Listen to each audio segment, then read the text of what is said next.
บ้านเราว่าเรื่องการก่อสร้างถนนหนทางกันมาเบิ่งแล้วมันสิบ่สิ้นสุดจักเทื่อเกี่ยวกับการพัฒนาของพวกเฮามันจะเว้าไปตลอดบ่มีจุดมีจำ Mr. Thongloun Sisalith, the president of Lao PDR, you should stop flying from now on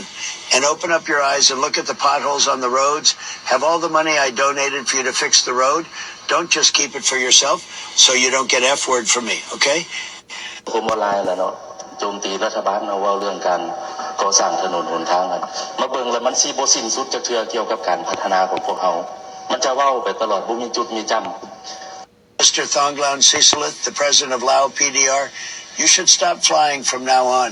and open up your eyes and look at the potholes on the roads. Have all the money I donated for you to fix the road. Don't just keep it for yourself so you don't get F word from me, okay?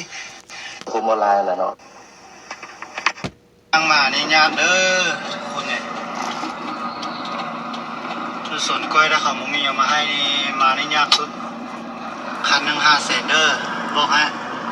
เอานี่มาจอดอยู่นี่ได้ โอ้พักหลักนี่นะเนาะดีแท้ๆพักหลักขอสปปลเลยนะ ขอนำเขาเป็น400,000เนาะ โอ้เสือลักบักหลวง 400,000กีบฟาดเซทางด่วนนะ คิดลัดดีที่ของประชาชนยังสักหลักบักหลวงประชาชนอีกโอ้ เก๊กไว้เด้อนี่นะรถเก๊กไว้มาแล้ว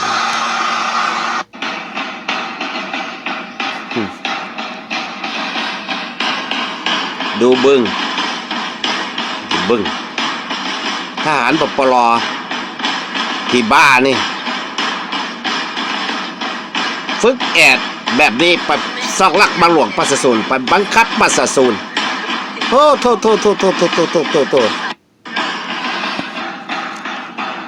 เห็นว่าพรรคของเขาในถึงว่าจะเติบใหญ่โดยในเงื่อนไขสภาพแวดล้อมที่มีความยุ่งยากแต่ก็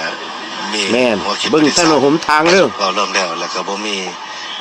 ในระยะใดของประวัติศาสตร์ของศาสตร์ลาวที่มีการสร้างสรรค์พัฒนา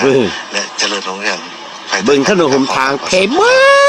ก เห็นว่าพรรคของเขาใน ยังมีหน้ามาว่า จะเติบใหญ่โดยในเงื่อนไขสภาพแวดล้อมที่มีความยุ่งยากแต่ก็มีหัวคิดประดิษฐ์สร้างเราเริ่มแล้วก็บ่มีในระยะใดของประวัติศาสตร์ของศาสตร์ลาวที่มีการสร้างสรรค์พัฒนาและเจริญรุ่งเรืองภายใต้การนำพาของพรรคประชาชนลาวคือปัจจุบันนี้เห็นว่าพรรคของเขาได้ อันนี้ว่า จะเติบใหญ่โดย เจริญรุ่งเรือง สภาพแวดล้อม ในประวัติศาสตร์ แต่ก็ ขี้หมาหัวคิดประดิษฐ์สร้างเราเริ่มแล้วก็บ่มีในระยะใดของประวัติศาสตร์ของศาสตร์ลาวที่มีการสร้างสรรค์พัฒนาเห็นว่าพรรคของเขาได้